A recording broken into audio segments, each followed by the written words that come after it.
All right, you guys, welcome back to another episode of the Candid Cast. Today we have another sort of unfortunate topic to discuss, but a really important one that's kind of a hot topic right now lately. So we're going to talk to George Washington and some of the people on the team that are affected by some pretty bad news recently that we've heard, unfortunately, from other teams. So listen up, because I think this is a really important thing to talk about in our sport, within the school. And without further ado, I want to dive right into this. So today we're going to talk to Eric, John, and Paddy. So if you guys don't mind just telling me a little bit about who you are, what your role is on the team, and then why in the world we are here today. So Eric, you want to take it away?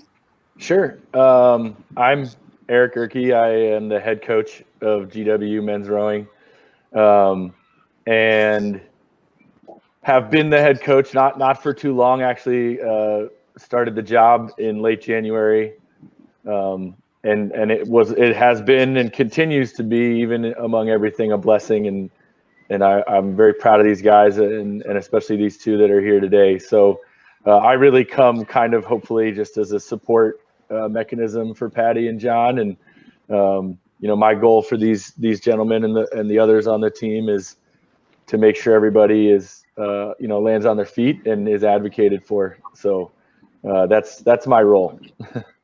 Perfect. And we're going to talk a little bit about what those issues are and everything. So we'll dive into that. But for now, again, just telling us a little bit about who you are. So Paddy, go ahead, take it away. Yeah, hi, I'm Paddy George. I'm a rising junior on the team. I was in the varsity my freshman year, and until the season got cancelled, I was in varsity last year. I recently started the petition for the IRA and NCAA to join in an attempt to get athletes' voices heard, to prevent other teams going through what we're going through. Yeah, that's what I'm trying to do. Perfect. And John, how about you? Hi, my name's John Knies. I'm a returning grad student to GW men's rowing, and I was also the captain of the team last year.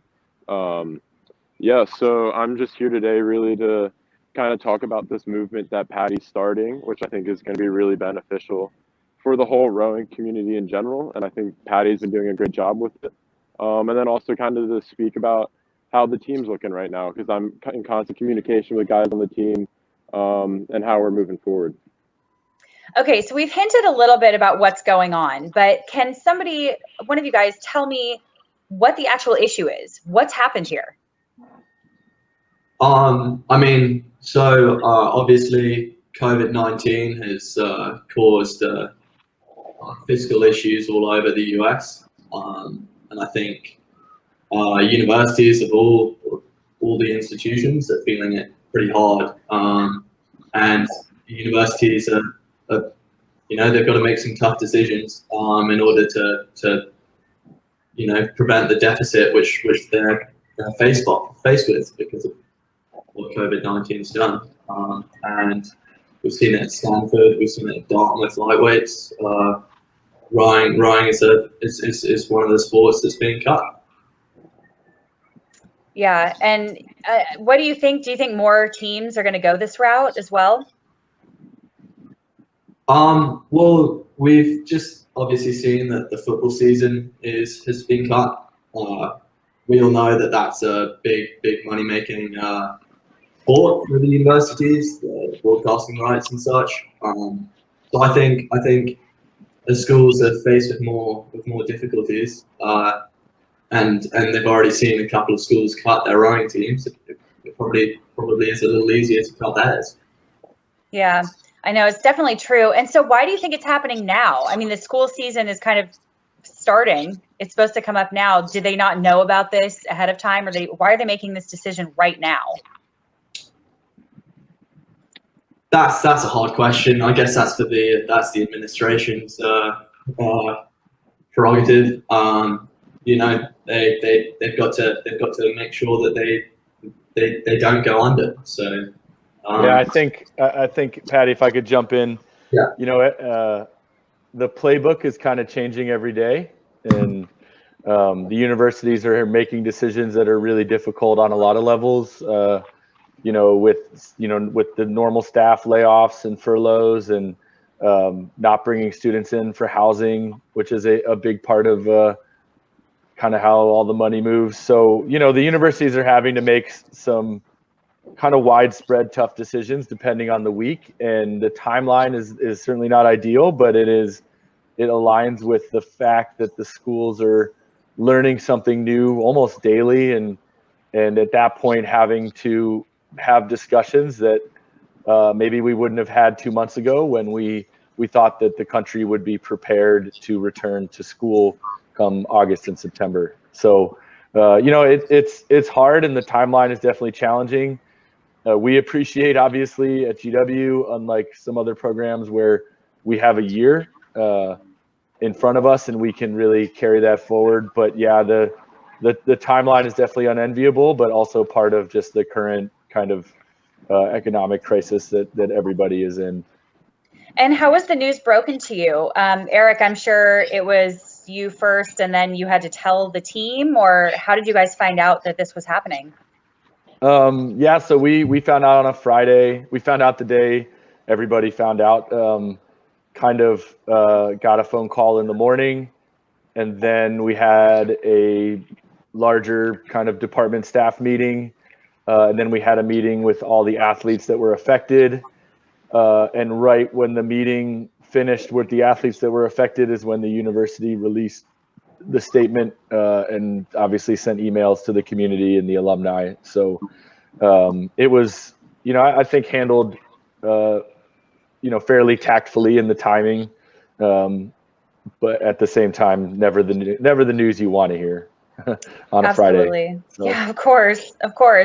And how do you think that this is going to affect you guys moving forward? I know we've talked to Dartmouth and, some other teams that have been cut, and they're devastated. Some of them that still have years left at the school are like my sport's gone. Like, that's part of my identity at this university. So how is it going to affect the athletes that still have years left at the school, you think? I mean, if they don't have anything, because you can't really go club, right? There's really no rowing option at all. There's nowhere to turn. Well, obviously Eric mentioned we have our last season ahead of us. I think short term, that's definitely what matters most. I think it's a rare opportunity that you get all classes facing their final year together, and I think that will be kind of awesome. I think we can turn that into a big positive for why we practice harder. Long term, I know there are lots of things to consider. I'm sure there will be athletes on our team who look at transferring after this year, or some of the incoming freshmen have deferred, and that's obviously completely understandable. But I think with club, when it comes to that, I think actually it's going to come to the guys who are still part of the varsity recruits, to make sure that GW rowing doesn't completely die, and we've got to continue that. And if it does mean rowing club, I'm sure we'll go to Dad Vales, and I'm sure we'll try and go to Acras and stuff like that. In which case, if we can just keep on the legacy, and hopefully further down the line, there's a reevaluation about the team and its position on varsity, as a varsity program, that's definitely something that's got to be kept in mind. Absolutely. And so let's talk a little bit about this initiative that you've started. So what are you doing about it? Tell me a little bit about the petition, and sort of what was the inspiration? Obviously, the inspiration was having your team cut, but about this specific initiative, because it's a very interesting idea. So tell me a little bit about your idea and what you're doing about it. Yeah, so I actually reached out to Eric probably 3-4 weeks ago, before we'd been told even that we were getting cut. That didn't really. Yeah. This conversation started. Paddy reached out pretty close after Stanford made their decision. So we did not know what was coming down the pipeline, but he obviously had great forethought. So That makes this so that's much why- more interesting. That's why I was Okay. smiling when you asked your question, because I knew Pat. Yeah, this has been on his mind, I know, for a long time. Yeah. Okay. It kind of makes sense. What is like the NCAA is, let's be honest, the blue ribbon of athletic competition or collegiate competition. It gives your sport legitimacy. You know, it to me it doesn't make sense, and because it doesn't make sense to me as an athlete, how does it make sense to these departments to keep funding a sport that, yeah, they're competing? I think probably rowing is one of the highest levels of competition in collegiate sport in terms of quality. Like the guys in the A final, you know, they're all under 23 world champions and going on to race at the Olympics. And I think it's probably the closest sport to actually Olympic quality. But unfortunately, because we're not NCAA, there isn't that backing that we probably need. And what I wanted to create was a voice for the athletes, because I know that above all else, like collegiate sport is about the athletes, and you know, hopefully creating the idea that this is what's best for the sport is hopefully what will cause change, protect rowing in total. Yeah. Yeah, you know, it's interesting. I remember when I was coxing at university as well, we had to follow NCAA rules. We had to follow all the rules the women did, but we had none of the benefits of being part of the NCAA. And that was always very strange to me. I'm like, we have to follow all their rules, but we're not part of it. Yeah. So it was very strange. Yeah, I mean, I don't know. I don't know enough about you know, like the legal side of stuff. So I'm sure there are things stopping it. But to me, the athletic collegiate governing body should be just for the whole of collegiate athletics, and having teams or sports in their own sort of under their own body just doesn't really make sense. Absolutely. And before I go into, or I want to hear about some of the reasons you think this merger would be so beneficial and so crucial, do you think that U.S. rowing should have any part of this? Like, what's U.S. rowing's part of this as the governing body? Anything at all?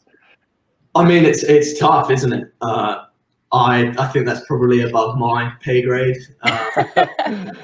No, I mean, that's a great question, Whitney. I think hopefully a lot of the NGBs out there do have a direct line of communication with the NCAA in Indianapolis, whether it's, you know, USA Gymnastics or softball, and really having a connection at the highest level to make sure that the governing body and the NCAA understand each other's goals and missions. And I'm sure at this point, hopefully U.S. rowing definitely sees what's happening now as an opportunity to jump in and do their part and help kind of keep the community getting bigger instead of having the community get smaller. You know, and I know that there's passion there. I know a lot of the U.S. rowing people, and they care, you know, and I think that's the biggest thing about what Paddy's doing is lending a voice and being vulnerable enough to say, hey, the athletes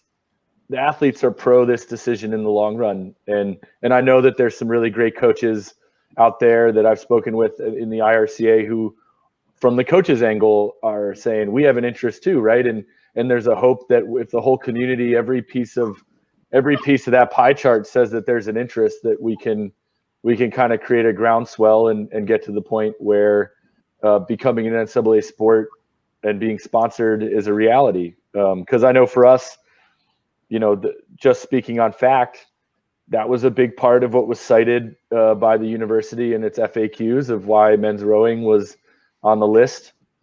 You know, and we're not the only team at the school who's going through this, and we feel for all the teams. But at the same time, we saw, you know, number one on the list was NCAA sponsorship. And there's obviously lots of other wrinkles that go into this decision, but to have that one be a big part of the Venn diagram, you know, I think it's really, I find it really inspiring, just from a coach perspective, to have an athlete not respond so much with anger or a lot of raw emotion, but see an athlete respond proactively and productively and tactfully as Paddy has done. And I know internally the same thing. I know John can speak on this too, and Paddy as well, but our guys have impressively just responded in a very productive and internally kind of motivated way. Everybody's ready we're calling it our grand final. We're calling this year the grand final. And they have the rest of their lives to be alumni who care about the future of the team. And they've got one more year left to be the team. And they're all very motivated in that capacity to say, hey, this is our grand final. Let's do with these next 10 months whatever we're capable of doing. And it's been really, as a coach, it's been really humbling to watch that, because you do want to lash out at times with whatever raw emotion you have, but in terms of being able to build bridges and instead of burning them, and being able to set up the program to possibly in the future stay sponsored by the athletic department, means that we have to be tactful and we have to be responsible. And that's exactly what Paddy's done. And it's been, my hope is obviously that he's able to continue getting the word out, and that people can see beyond their nose of how it affects, whether becoming NCAA or not affects their school the way they want or not. They can see the 30,000 foot view that it needs to happen for the future of this sport, for the future of men's rowing. And I think every single high school athlete in the country should sign this, because it's their future that he's fighting for. So not so much as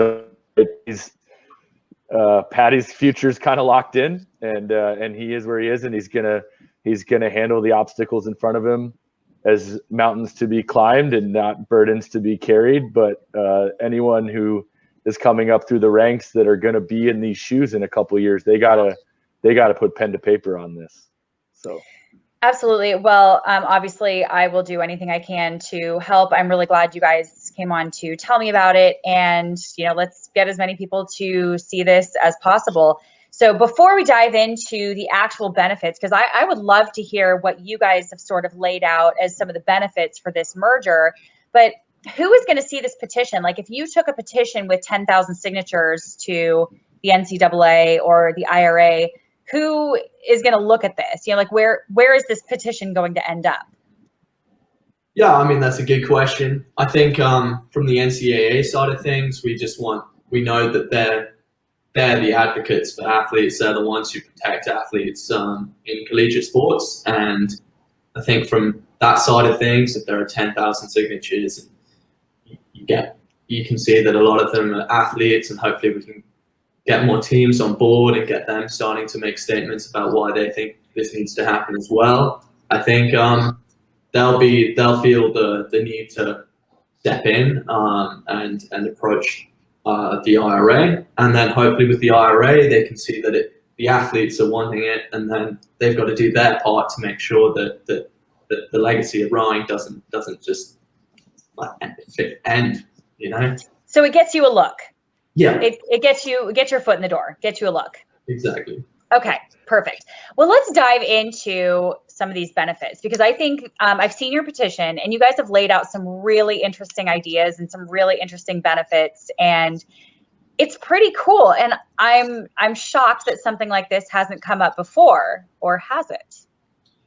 Yeah. So Eric might be able to correct me on this, but I think there have been 2 times that it's really been approached before. In the early 2000s, that was the first time. I think the NCAA offered the IRA sponsorship, which Eric might be able to confirm or deny. Yeah, good. And I think at the same time, there were other sports as well who were being offered. I think Eric told me about lacrosse was in a similar position at that time. The IRA wanted to, keep autonomy and make sure that rowing doesn't go down the road that it doesn't want to do, or go down, head down. But lacrosse accepted it, and to put it in comparison, like they now get their championships broadcasted on ESPN. They're providing great recognition for the universities. There's reason to have these teams now, men's lacrosse, and that's just something that rowing is, it's become such a like close bubble, and really we're not getting much outreach out of that. So yeah, I think that's kind of why. Also, on top of the lacrosse comparison, women's rowing obviously also became NCAA around that same time, and we've all watched women's rowing really blossom and explode, and a ton of universities picking it up and really just creating accessibility that it didn't used to have, and that's a big part of it as well is the accessibility part. And I think there's a lot of really good momentum right now with DE&I and making our sport more accessible, and being part of the NCAA community would just further our ability to kind of move those pegs forward and really enter the 21st century in all those capacities. So, and I'm sure Paddy can touch on that as well. But yeah, I mean, that's definitely something that it's an issue within rowing, if I'm honest. Not necessarily the most inclusive sport. I think NCAA recognition or sponsorship would certainly help that a lot. We got a quote from Steve McCarthy, who's a coach of a junior program, and what he said is he was also previously coach of both Dartmouth Lightweights and George Washington. He was an assistant coach, so I think he's feeling this a lot as well. He is uniquely affected, definitely.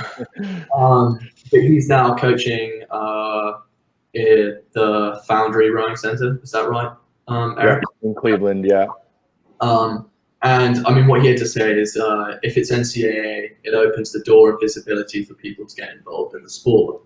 And I think that's a great concept about what the NCAA provides. It becomes suddenly a lot more, attractive to become part of to do a sport that is like nationally recognized and broadcasted. And I think. Yeah, and just providing opportunity. Exactly. And how relevant right now, too. I mean, when we're talking about cutting events at the Olympics, we're talking about, the whole Black Lives Matter thing and getting people included. We're talking about outreach. We've got Arshay Cooper's book coming out. Like, how relevant is it right now that we're talking about inclusivity rather than cutting sports? And so it's almost the perfect time for this kind of change where you can take advantage of the current situation and say, like, look, now we have an opportunity to get this out there and make a change. Like, think about it. Like, look at our sport big picture. It obviously needs to change. So here's a way that we can do it in a big way. So absolutely.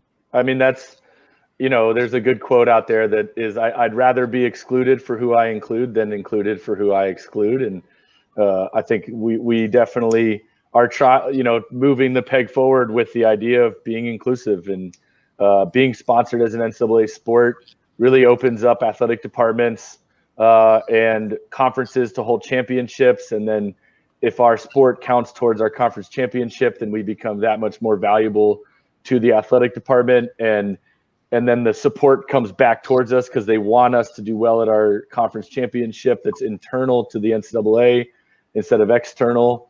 I mean, it all can there's so many pockets of our lives that can be helped and affected in a positive way by helping men's rowing kind of take that leap. There's like I said, a lot of wrinkles that go into this that, I think the athletes don't need to concern themselves with, but that I know the coaches at the IRCA level definitely are interested in fighting for. Yeah, you're 100% right, Whitney. This is the, 2020, like, this is the time to really assess where we are, and not just how it affects our very close-knit constituency, but how it affects everybody. And that's big, that's important. And it's really beautiful to see the athletes kind of take ownership of a message like this. And try to, like you said, get their foot in the door. I know a day will come where Paddy's going to probably get included on an IRCA call, and that is a big step. That's huge. And I think that means that hopefully, as he said, his goal is to get athletes from other collegiate programs to kind of sign in and sign on this, and that has presented challenges in its own right. But the more that other teams and other athletes can feel vulnerable enough to sign off, then the louder the voice can be. So. Yeah, absolutely. And so besides the exposure, which is an obvious benefit to rowing, I mean, anytime rowing, from the Olympic level to the collegiate level gets more exposure, it's better for us because we know that we obviously don't get as much exposure as we deserve. And as, the athletes deserve. Obviously, I'm a coxswain, so I'm not out there putting a stick in the water, but it's obviously a very important part of the sport for getting people involved and getting support, and everyone knows all the benefits for getting the exposure. So what other kind of benefits are we talking about here for the merge? I mean, besides the exposure. Yeah, I mean, we've already touched on the what national recognition would do within athletics departments and preventing hopefully other teams from being cut. But I mean, also I think the NCAA, hopefully they'd have some abilities to increase the size of championships. Eric talked about the conferences. That's something that is maybe the IRCA, the IRA would be better at answering, but definitely something which, we've got, I think it's 50 teams in the IRA membership or something like that, 48 after the 2 cuts, or 4 cuts, but 3 cuts from. It's hard. A lot of people are cut. But I think having a larger championships would certainly improve things. I think we see the women's NCAA championships, and they've got the D1, D2, D3 schools, and the different levels of competition, but it's a lot larger. And prior to that, they've all gone to their conference championships. That's something that it does legitimize it in a way. It sounds, when you're underneath the NCAA brand, it legitimizes your. Well, and internally, departments are really, a lot of how the scales get weighed inside departments are how you do in your conference. And, the A10 and A10 performance is really important to our school in particular. And we don't bring any cards to the table when it comes to the A10. We are Eastern Sprints and IRAs. Our women's rowing program does bring cards to the table as an A10 program, and I think that can go a really long way. The conferences being able to have co-ed championships. I think right now the Pac-12 is the only one that holds a combined men's and women's rowing championship, and just being able to be at the conference table, no pun intended, when you are discussing conference matters is really a valuable asset to an athletic department. And not being able to be counted within that group really, I think, makes it difficult when schools do have to start to make hard fiscal decisions. It's a much easier black line to draw across in the sand than to say who's in the A10 or who's in the NCAA and who's not, versus trying to find other kind of ways to decide how to make cuts. And I think that we would love, that's a big benefit of becoming NCAA is being able to get inside the conferences and to be able to have the kind of streamlined progression that we've seen women's rowing receive. It would present a lot of change. I think the NCAA, much like women's rowing, would require a point system championship, much like the 10 Ike Trophy at IRAs. And so it would change the way we looked at the national championship, but it is a storm that women's rowing has weathered. And it's one that I do believe that men's rowing would be able to weather as well, that it would likely have to be a 1v, 2v and a 4 like women. instead of just a varsity 8. And yeah. And that's really interesting. And one thing that I was thinking about too as I was going through this is, Patty, you probably know this too, but I spent the last year in the UK. And one thing that I think the UK does that's really interesting is they don't separate the men's and the women's teams. So you have, name your university, Newcastle, UL, whatever it is, you're a club. That is your club. And so do you think that here, because we see so much separation, especially on the men's side, we have club, we have varsity, it's kind of every man for themselves. Like you do what you can at each university. But do you think that it levels the playing field a little bit and makes it a little bit easier to run a rowing program if rowing is NCAA? It's not like women's rowing only and the men have like a little shed in the background or like a different facility, different boathouse they have to go to. Like, does it level the playing field here in the US just for rowing in general?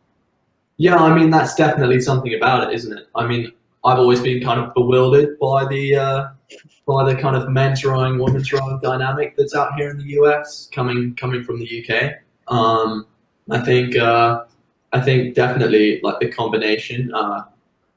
Even in the UK, like all the races, you go and race, and you have the women's crews and the men's crews all racing, back to back virtually. And first of all, that's going to be awesome because first of all, you're going to draw in more spectators if it's for two sets of conferences, and then I think also like it should hopefully create like a better dynamic between teams. I think there are a couple teams that sort of combine their teams seemingly, but a lot of the time it's very separate, very segregated between the men's and women's teams. Of course, you're friends with all your fellow oars women and oars men, but there's not that like camaraderie that I think I was at least seeing in the UK. Yeah, I agree. I mean, it really only benefits everyone. It benefits the women to have more people out there. It benefits the men to have more people out there. It benefits everyone to just be a closer knit team. Again, have a little bit more power there, as power in numbers. I don't know. I mean, that was just a thought. I thought that was very interesting. Coming from the UK and then here, it's people think we're crazy for having such separate, sports. Yeah. So.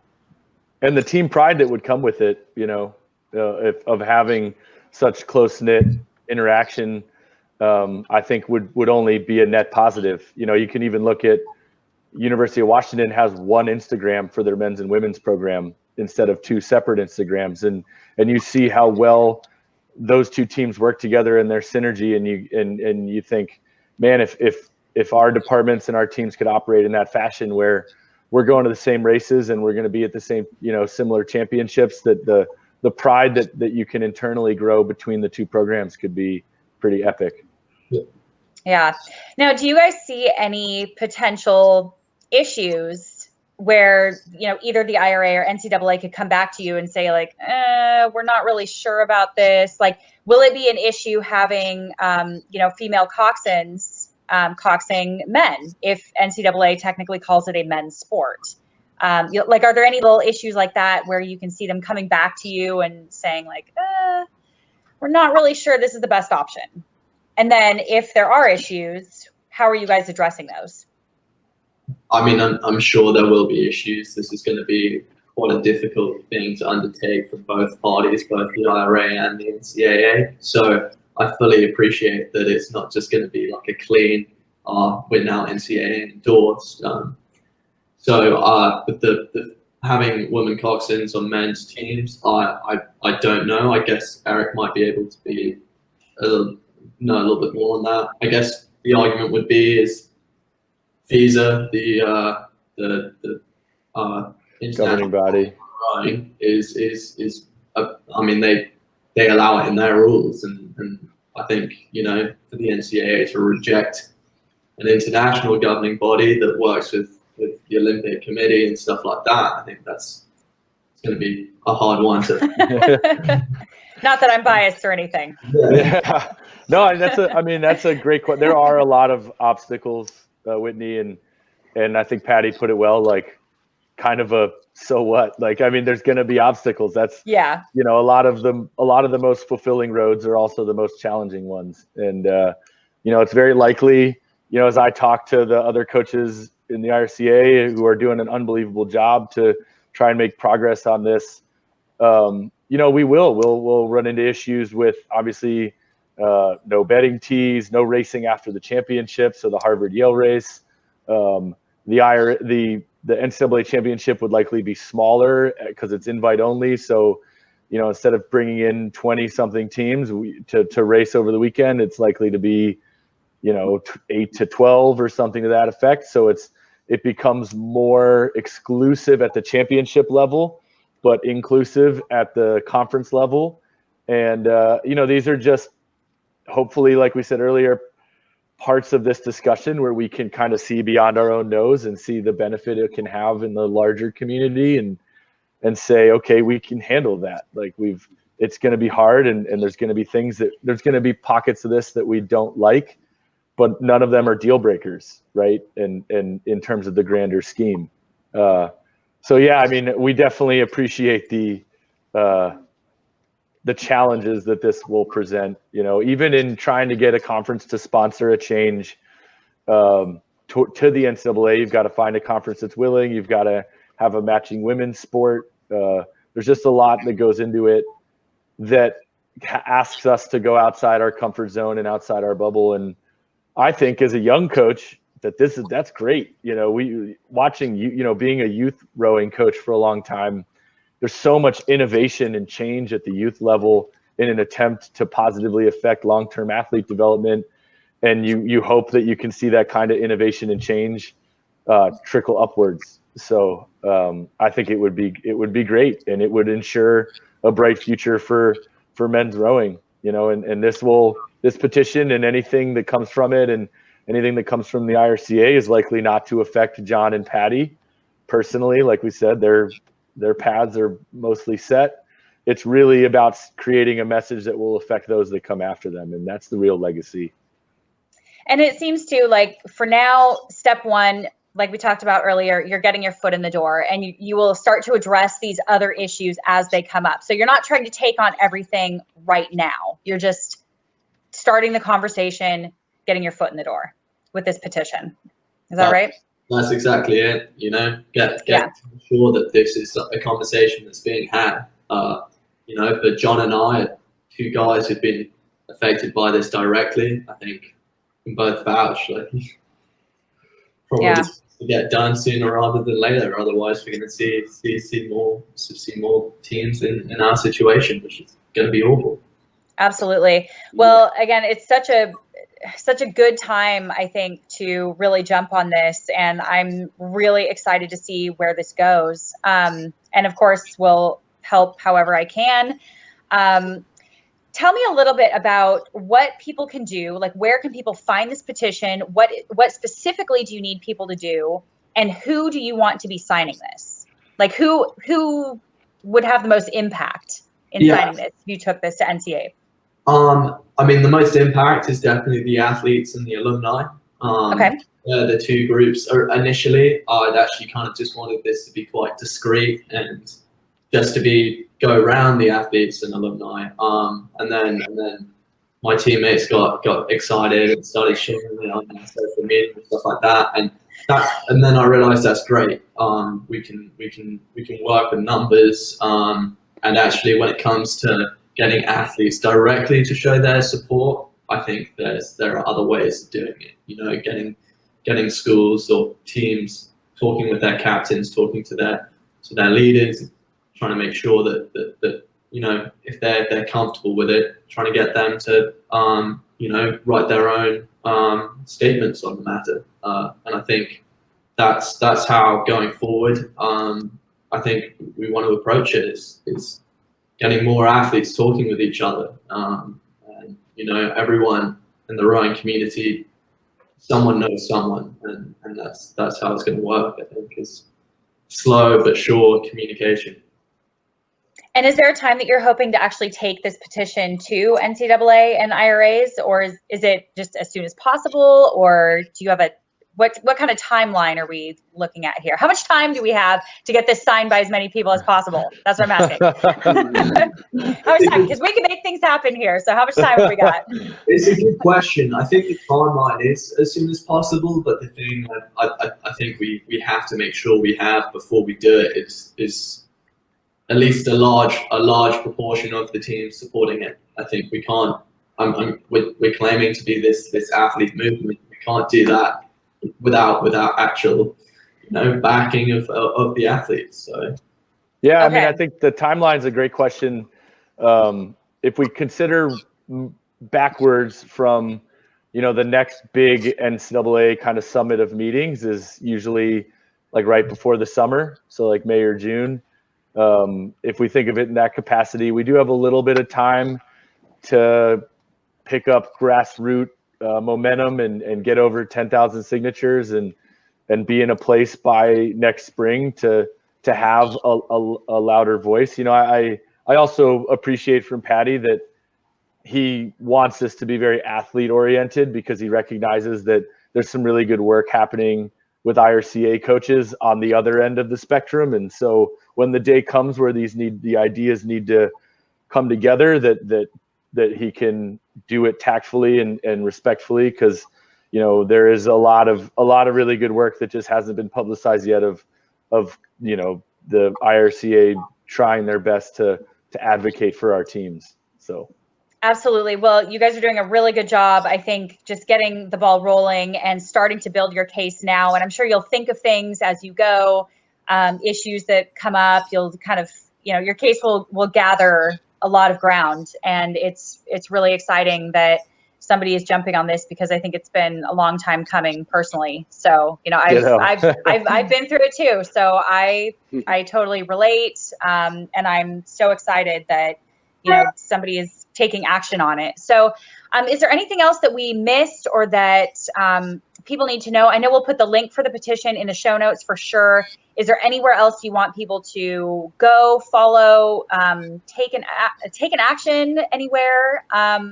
Anything we missed? I mean, the only thing is not to advertise it, but we are using Instagram as a way of like broadcasting our message, and guys following that, girls following that, just anyone, it's great exposure, and hopefully we can, like today we got up a quote from an ex-collegiate coach, an ex-athlete, and hopefully we can get more stuff like that up on there, and from there we can get other athletes to realize that this isn't just a flash in the pan. This is something that we really truly believe in. Absolutely. And what is that Instagram account? Just Save Collegiate Rowing. Save Collegiate Rowing. Okay, perfect. nice and easy. Nice and easy. I mean, that's great. Simple as best, for sure. John, was there anything else that we missed that you think? You've been a little quiet, a little dot over there in the corner. Sorry about that. Yeah, well, one, I just wanted to say that I think when we're pushing this petition, it definitely should not be pushed as a GW initiative, and one for the rowing community as a whole. So I think it's going to be really important on this petition to get signatures from athletes on the teams that have not been affected by cuts during this COVID crisis. So I think getting signatures from guys at Harvard, Yale, I have friends at Cornell, I can reach out to them. I think that says a lot, because you really want to get all 50 teams. I don't think the petition will hold the same amount of weight if it's just a bunch of Stanford, GW, and Dartmouth lightweights and their alumni signing it, because it's kind of a one-sided view of the situation. So I know I personally have been reaching out to a lot of people like that, and I know Paddy has for sure as well. So I just wanted to push that as well. And then also I just wanted to say, Eric kind of hit on this earlier, that I've been really proud of my team the last 2 or 3 weeks since we got this decision, and we're on that call where our athletic director told us the news, because I think Paddy is a perfect example of how we've been reacting to it. We didn't react with anger. We didn't react with, oh, I can't believe this is happening to me. We reacted, I think, thoughtfully and kind of trying to move forward to put the rowing community in general in the best position possible. And I've just been preaching to the guys that this is going to be one of the most important years in GW men's rowing history. Our team goal is to be the best GW men's rowers in all aspects this year, whether it be on the water, whether it be in the classroom, walking around campus, what we're doing on the weekends during all this COVID crisis. It's just, we got to be holistic athletes this year. And I think the guys are doing a great job, and I'm just so proud of them. I'm proud of Paddy, what he's been doing. And also just Eric's been crushing it, keeping the guys in the loop all the time, letting us know what's going on. And I know the guys appreciate that a lot. So yeah, that's all I really have to say about that.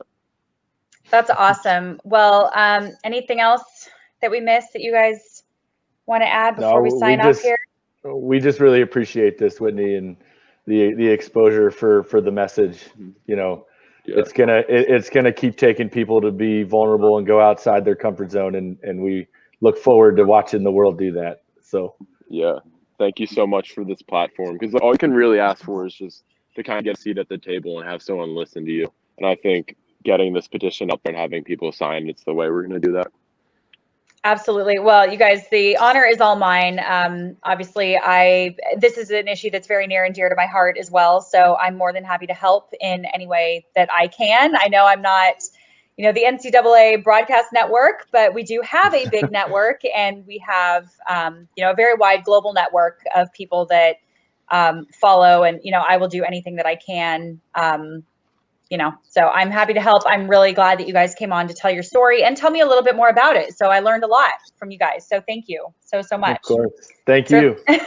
Certainly appreciate it. And we'll make sure to put all of that information in the show notes, the Instagram stuff, the link to the petition. We want rowers and non-rowers alike from everywhere, really, all over the U.S. to sign this petition. Take a look at it and see kind of what hits home for you, because a lot of these issues have an impact on more than just men's rowing. Eric, John, and Paddy, thank you so much again. Thank you. So, Thank you. Really appreciate it. And we will see you guys next time.